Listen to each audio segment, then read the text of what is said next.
A warm welcome to the program today. I'm Amarachi Ubani.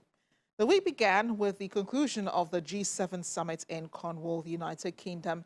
It dovetailed into the NATO summit and President Joe Biden's summit with the European Union, and later the much anticipated meeting with Russian President Vladimir Putin in Geneva, Switzerland.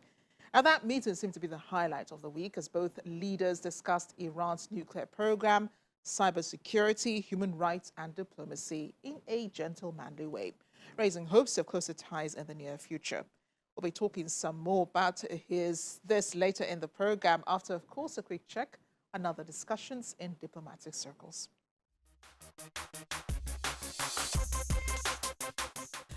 The United Nations has assured Nigeria it will continue to engage and actively collaborate with the country to address the challenges of terrorism and violent extremism. This is coming from the Director General of the United Nations Office at Geneva, Ms. Tatiana Valovaya, as she received letter of credence from Nigeria's permanent representative to the United Nations Office in Geneva and other international organizations, Ambassador Abiodun Richards Adejola, who was presenting his letter of credence. Ms. Valovaya commended Nigeria's involvement in the SDGs and pledged further support by the UN to address a number of humanitarian challenges in Nigeria.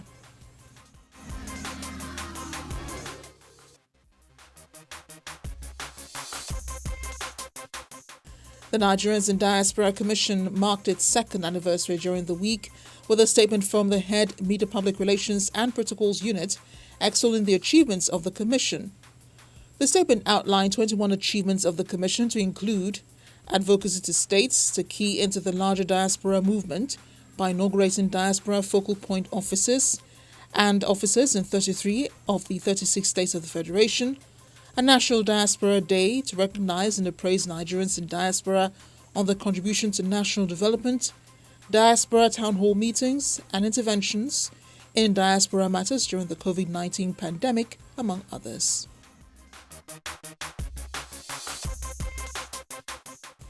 The United Arab Emirates has eased inbound restrictions for passengers coming from Nigeria to Dubai. Going forward, passengers who wish to enter the United Arab Emirates from Nigeria must have received a negative test result for a PCR test taken within 48 hours before departure. However, UAE citizens are exempted from this. Passengers should also present a negative PCR test certificate with a QR code from labs approved by the Nigerian government. All passengers must undergo a PCR test on arrival at Dubai Airport, and transit passengers should comply with entry protocols of final destinations.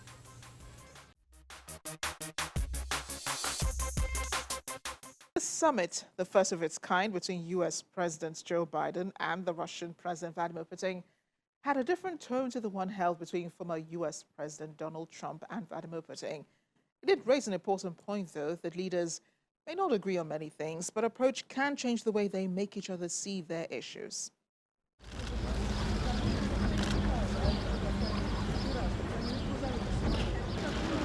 The day of the meeting began with the Russian president being the first to arrive at the summit site, the Via La Grande, in Geneva, Switzerland, where he is greeted by Swiss President Guy Parmelin.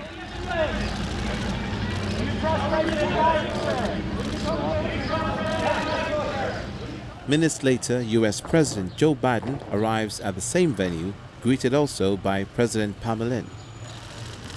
Can you trust the president on cyber, Mr. President? How are you feeling, sir? Expectations were high before the summit, but as one U.S. official says, the Biden administration was not expecting a big set of deliverables out of the meeting. And that's because for years, America's relations with Russia have deteriorated, notably with Russia's 2014 annexation of Crimea from Ukraine, its 2015 intervention in Syria, and U.S. charges denied by Moscow of its meddling in the 2016 election that saw Donald Trump become America's president. Relations sank even further in March when President Biden said he thought the Russian president was a killer, prompting Russia to recall its ambassador to Washington for consultations. The U.S. also recalled its ambassador to Moscow in April. But with a handshake in front of the villa, the leaders went inside for what should have been hours of talks.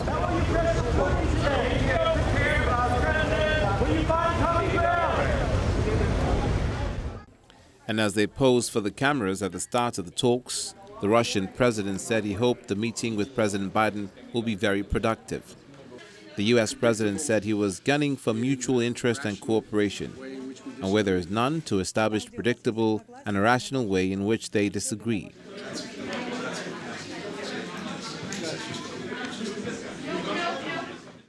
Less than 4 hours later, the summit was over, and each leader gave separate press conferences and their own interpretation about what was discussed. While the Russian president said U.S. concerns over Russia's militarization of the Arctic were unfounded and that the two countries could cooperate in the field, the U.S. president said the last thing Russia wants is a Cold War. I don't think he's looking for a Cold War with the United States. I don't think it's about as I said to him, I said, your generation and mine are about 10 years apart. This is not a kumbaya moment, as they used to say back in the 60s in the United States, like, let's hug and love each other. But it's clearly not in anybody's interest, your country's or mine, for us to be in a situation where we're in a new Cold War. And I truly believe he thinks that. He understands that. But that does not mean he's ready to, quote, figuratively speaking, lay down his arms and say, come on. He still, I believe, is concerned about being, quote, encircled. He still is concerned that we, in fact, are looking to take him down, etc. He still has those concerns. But I don't think they are the driving force as the kind of relationship he's looking for with the United States. They both discussed cybersecurity. I pointed out to him we have significant cyber capability. And he knows it. He doesn't know exactly what it is, but it's significant.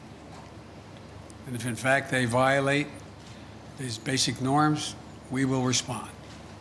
Cyber. He knows.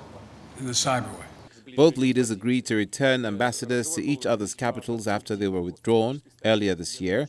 And according to the Russian president, the U.S. and Russia share the responsibility for nuclear stability and would hold talks on possible changes to their recently extended New START arms treaty.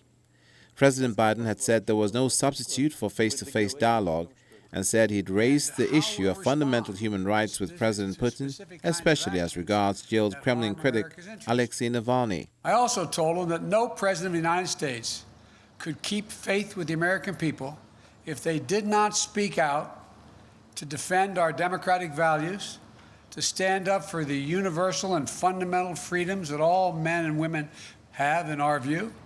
That's just part of the DNA of our country. Meanwhile, President Putin said Navalny knew that he was breaking Russia's law and would be detained when he returned in January, but decided to come anyway. And then he turned the mirror of human rights onto the United States. However, in a joint statement issued after the news conferences, the two sides says the meeting showed that they were able to make progress on shared goals, even in periods of tension. The meeting ended with no invitations to Washington or Moscow. Joining me now to discuss the gains of the summit is a former permanent secretary to the Ministry of Foreign Affairs, Ambassador Joe Keshi. He's in Abuja. Ambassador Keshi, thank you for joining me on the program.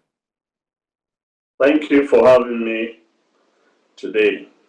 Many analysts have been trying to draw the differences between the summit between Joe Biden and Vladimir Putin and the one between the Russian president and former U.S. President Donald Trump. What were the differences that stood out for you? Well, I think there were many differences. The optics are apart.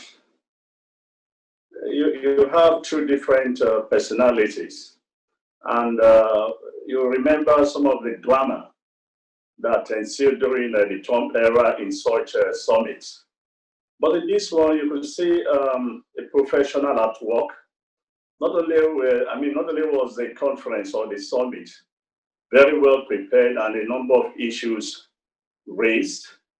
When both leaders addressed the media, you could also see the difference in what took place, because a number of issues were raised and the public was made aware of some of these issues. But you could also remember that under Trump, the first meeting with Putin, immediately after the meeting, Donald Trump took the notes from the interpreter and tore it into pieces. And so nobody has a clear recollection that what transpired at that summit. But here we are familiar with all the issues. And as the president of Russia said, he found Joe Biden, a professional, who came prepared, and they discussed substantive issues, which was not what transpired under President Trump. And I think this and others made a whole lot of difference. But that is not to say, Amarachi, that honestly, we miss Trump with all his drama. But this was professionals at work.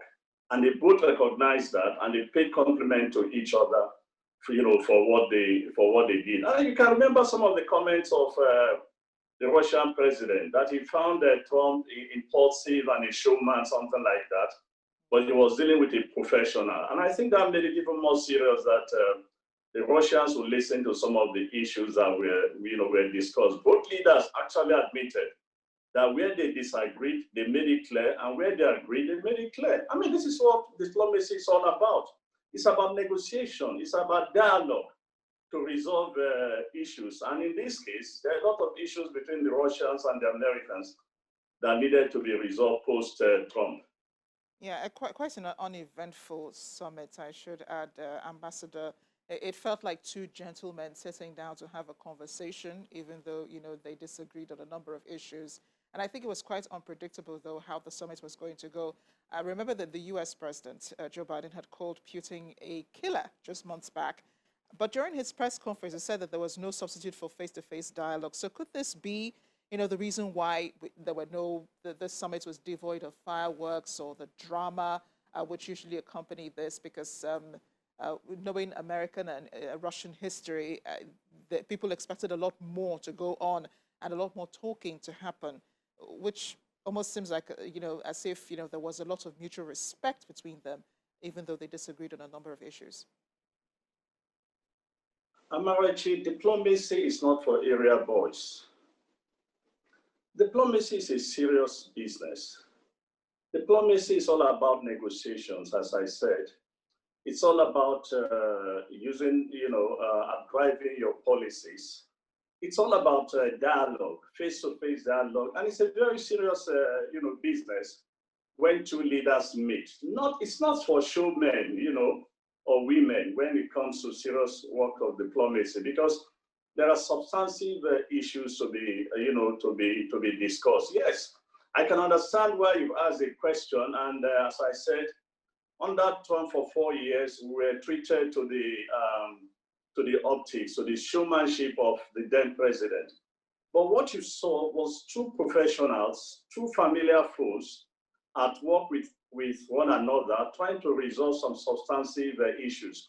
And this is what diplomacy is all about, really. And I want to emphasize that point, that I think that the summit itself and Joe Biden's, tour to Europe, to Britain for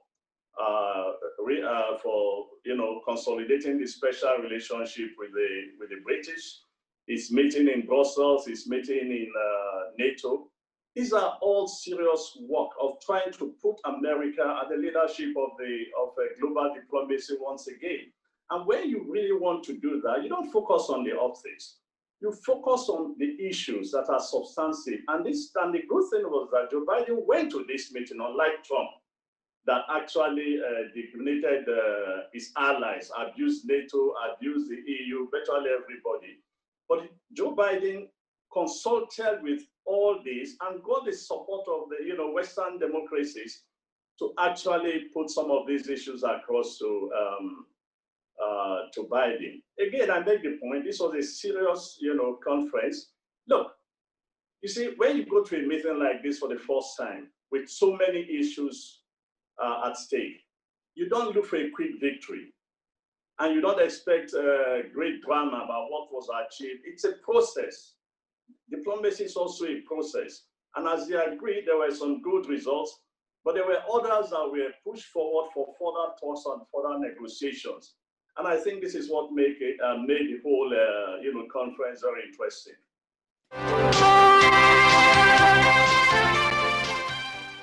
Stay tuned. Diplomatic Channel will be right back. Just want to, dwell a bit on the preparedness of Joe Biden for this summit. I remember one of the reporters there at the press conference asked him, why this didn't last longer, because the conference was, well, to many people's mind, supposed to last at least 5 hours, but in less than 4 hours it was over. And the U.S. president said, well, he came with a delegation, that had already sorted out a number of things.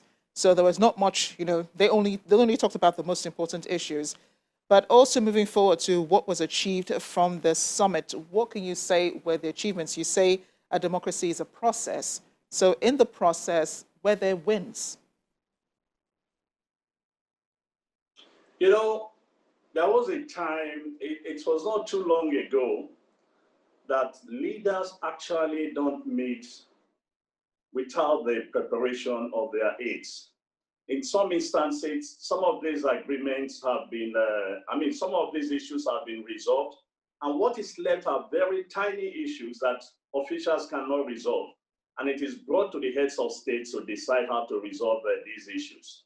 Now, when you begin to say, when you look at, I think one of the things I found very interesting was the fact that areas where they agreed upon it, and areas where they disagreed, everybody shared his views. There's one issue that I need to point out, and that's the issue of a cyber attack and cyber crime. Joe Biden gave the Russian president, I think, about 16 or more critical infrastructures in America that are out of bounds, And he made it very clear. He made it very clear that if the Russians do it again, America will retaliate and cripple some of Russian infrastructure. And that would be worse for Russia as well. So you need to, as I said, it's a process, it's a gradual process of resolving issues. And as long as the issues are gradually resolved one after the other, I think you can actually, yes, there were some small gains, but summits like this do not actually produce big gains when you look at some of the issues that have been lingering for so many years. But it's a modest start. And I think that both parties went home satisfied that they've made some progress. Look, I was listening to, I think it was Farid today, and he made it very clear that some people have mischaracterized this as meeting of superpowers. And he said, no, these are not meeting of superpowers. Russia is no longer as strong as it was under the, the Soviet Union. It has a lot of serious economic problems and the rest of it. And so you could see all the same, but there are reasons why this summit took place. In terms of armament, nuclear weapons, Russia probably has as much as the Americans have, and there are considerable reasons why both parties want to resolve issues like that. And these are some of the issues that they've started the progress or process, and hopefully in the near future they will find a common ground to resolve, to find a way of reducing the nuclear arsenals they have. So interestingly, a lot of world leaders probably were watching, and I believe a lot of people, a lot of presidents and heads of state were watching that summit between Joe Biden and the Russian president. And I think that, this kind of may have boosted America's diplomacy and stance and influence on the rest of the world as they watched the negotiations between Joe Biden and the Russian president. But it's been 6 months since President Biden has been in office. What do you make of his style of presidency based on his decisions and policies? When you look at the welcome he received in England, in Brussels, Brussels, you will see that the world, particularly the Western democracies, the allies of the United States, they were very, very happy to welcome Biden to their midst. Not only did Biden, reaffirm the fact that America was back and was prepared to take back its leadership of Western democracies, which pleased, by the way, its allies, because this was what they missed under Trump. They also found somebody that is predictable, they could talk to, they can bring the issues, and they can find a common ground or common issues. Not somebody who abuses them, not somebody who simply doesn't give a damn whether the alliance survives or whether the institutions, survive. And so for other leaders, this was a very successful summit. They have a leader they can believe in. They have a leader they can trust. They have a leader they can talk to. You know, there's a scene that from some of Trump's meetings with Western European leaders, the one I enjoy most, you could see that Angela Merkel, the German chancellor, going to a meeting with Trump actually appears to be a pay or punishment for her. She's always looking worried and, sort of.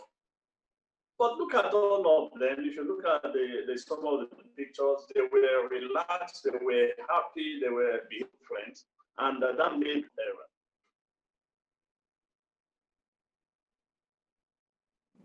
Ambassador Keshi, thank you so much for speaking with us. I wish we had more time, as usual, on Diplomatic Channel. A pleasure speaking with you. Thank you for sharing your thoughts and, of course, your analysis.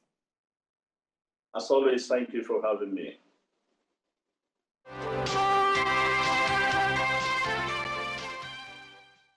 Iran has elected a new president in the person of Ibrahim Raisi, a hardline judge who is under U.S. sanctions for human rights abuses. He won by a landslide. In any case, his verdict got his feet wet, and warnings are coming in from Israel against Iran's nuclear program.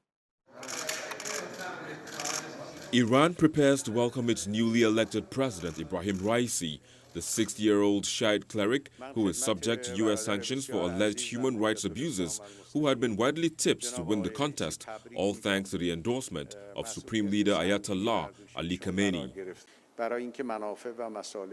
Outgoing President Hassan Rouhani congratulated the hardline judge, saying, "We have very heavy responsibility."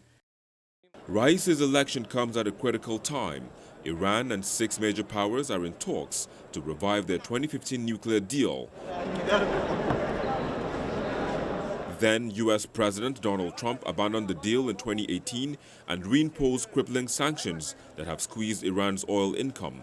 Raisi has offered no detailed political or economic program during his election campaign, but has backed the revival of the nuclear pact, a development that would bring an easing of U.S. sanctions that have crushed the economy.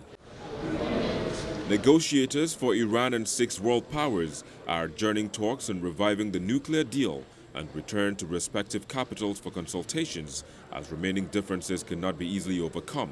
Tehran's delegation chief Abbas Araghchi says they are closer than ever to an agreement. Parties to the pact held a formal meeting on Sunday in Vienna, where negotiations have been ongoing since April to work out the nature and sequencing of steps Iran and the United States must take on nuclear activities and sanctions to return to full compliance with the nuclear pact. Israel has condemned Raisi's election. Prime Minister Naftali Bennett says his regime would be one of brutal hangmen with which world powers should not negotiate a new nuclear deal. Mr. Bennett's comment came as he convened his first televised cabinet session since taking office last week. He described Raisi's ascent as enabled by Iranian Supreme Leader Ayatollah Ali Khamenei rather than by a free and popular vote. Raisi's selection is, I would say, the last chance for the world powers to wake up before returning to the nuclear agreement and to understand who they're doing business with. These guys are murderers, mass murderers. A regime of brutal hangmen must never be allowed to have weapons of mass destruction that will enable it to not to kill thousands but millions. Israel's position will not change on this. Iran and Israel have been in a long-running shadow war which has resulted in both countries taking part in tit-for-tat actions, but so far avoiding all-out conflict. Ayatollah Khamenei, Iran's supreme leader, has repeatedly called for the elimination of the State of Israel. In 2018, he described the country as a cancerous tumor that had to be removed from the region.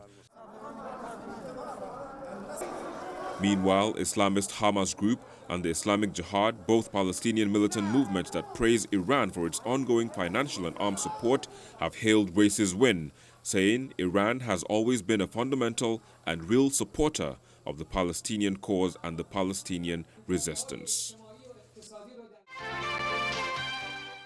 This is where we end the program this week. Don't forget you can watch reruns of this episode on channelstv.com. You know how. I'm Amarachi Ubani. Thanks for watching.